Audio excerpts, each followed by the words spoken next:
Pernah nggak kamu ngebayangin hidup di negara di mana kerja itu pilihan, rumah sakit gratis, kuliah hampir tanpa biaya, dan kalau kamu berhenti kerja, negara tetap menjamin hidupmu sampai tua? Kedengarannya kayak sorga ya. Tapi anehnya, nggak ada negara di dunia yang benar-benar ingin meniru mereka 100%. Dan yang lebih aneh lagi, banyak orang kaya di sana justru kabur dari negaranya sendiri. Ini bukan cerita distopia. Ini kisah nyata tentang Norwegia, negara yang terlalu kaya sampai kekayaannya sendiri berubah jadi kutukan.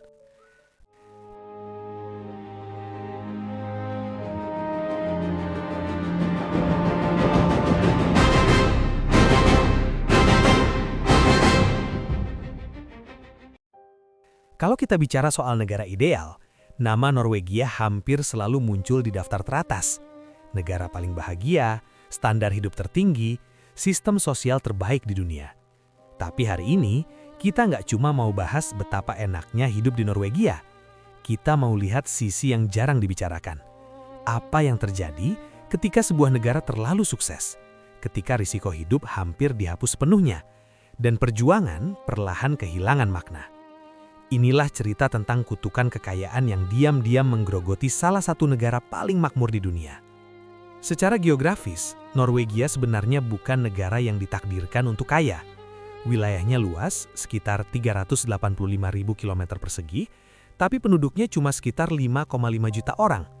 Bandingkan dengan Singapura yang hampir 6 juta orang tapi wilayahnya super kecil. Atau Taiwan, yang padat penduduk tapi tetap produktif. Norwegia justru sebaliknya. Tanahnya didominasi pegunungan terjal, iklim dingin ekstrim, dan bagian utaranya bahkan masuk lingkar Arktik. Musim dingin panjang, salju tebal, dan matahari bisa menghilang berbulan-bulan. Akibatnya, hanya sekitar 2% dari seluruh daratan Norwegia yang benar-benar cocok untuk pertanian.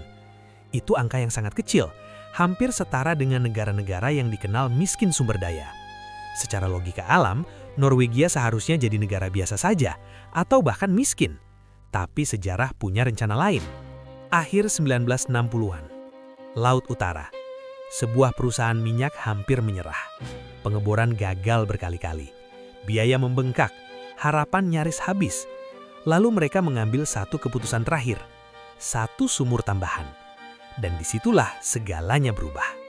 Minyak. Dalam jumlah yang nyaris tak masuk akal. Penemuan ini bukan cuma mengubah ekonomi Norwegia, tapi mengubah identitas bangsanya. Dari negara dingin dan sepi, Norwegia menjelma jadi raksasa energi dunia. Namun yang bikin Norwegia berbeda bukan cuma karena mereka menemukan minyak, tapi cara mereka mengelolanya. Alih-alih menghabiskan uang minyak untuk foya-foya, Norwegia menciptakan Sovereign Wealth Fund, dana kekayaan negara. Hari ini, nilainya mendekati 2 triliun dolar AS. Kalau dibagi rata, setiap warga Norwegia punya lebih dari 300.000 dolar sejak lahir. Dana ini membiayai segalanya. Rumah sakit gratis, pendidikan terbuka, tunjangan pengangguran, cuti sakit hingga 1 tahun. Di atas kertas, ini adalah mimpi ekonomi umat manusia. Tapi justru disinilah masalah mulai muncul. Aneh tapi nyata, negara super kaya ini punya tingkat utang pribadi tertinggi di Eropa. Banyak warganya hidup dari kredit, utang konsumtif, dan minim literasi keuangan. Sampai-sampai, bank terbesar Norwegia harus mendatangkan keluarga dari Polandia untuk mengajari anak-anak Norwegia cara mengelola uang.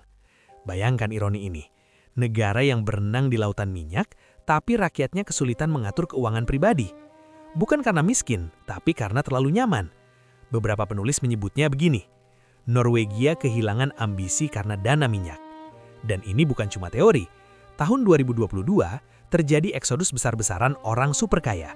Lebih dari 30 miliarder dan jutawan Norwegia meninggalkan Norwegia. Tujuannya, negara dengan pajak lebih rendah seperti Swiss. Salah satunya orang terkaya Norwegia sendiri. Setiap kepergian mereka berarti ratusan juta pendapatan pajak hilang. Tapi ada dampak yang lebih sunyi dan lebih dalam. Scandinavian Guilt. Rasa bersalah karena hidup terlalu sejahtera. Banyak warga Norwegia merasa tidak enak hati menikmati kenyamanan saat tahu dunia di luar sana penuh penderitaan. Rasa bersalah ini bahkan jadi tema besar dalam novel, film, dan drama Norwegia. Di sisi lain, kelas menengah atas bergantung pada buruh migran murah. Perempuan menikmati kesetaraan kerja, Tapi pengasuhan anak sering diserahkan pada pekerja dari negara miskin. Sampai akhirnya pemerintah harus turun tangan karena praktik ini disebut perbudakan gaya baru.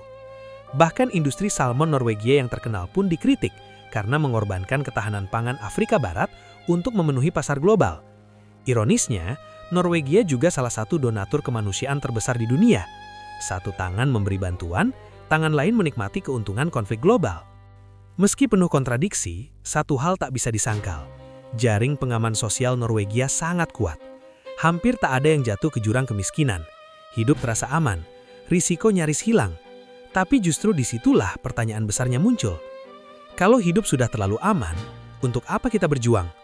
Norwegia bukan negara gagal, tapi juga bukan tanpa masalah. Mereka berhasil menghapus kemiskinan, namun masih mencari makna hidup yang lebih dalam. Dan mungkin itulah sebabnya tak ada negara yang benar-benar ingin meniru Norwegia sepenuhnya. Karena di balik sistem persempurna, ada harga sosial dan psikologis yang tidak semua bangsa siap membayarnya. Sekarang giliran kamu. Menurut kamu lebih baik hidup super aman tapi kehilangan tantangan, atau hidup penuh risiko tapi bermakna? Tulis pendapat kamu di kolom komentar. Kalau kamu suka bahasan seperti ini, jangan lupa subscribe dan share ke teman kamu. Terima kasih.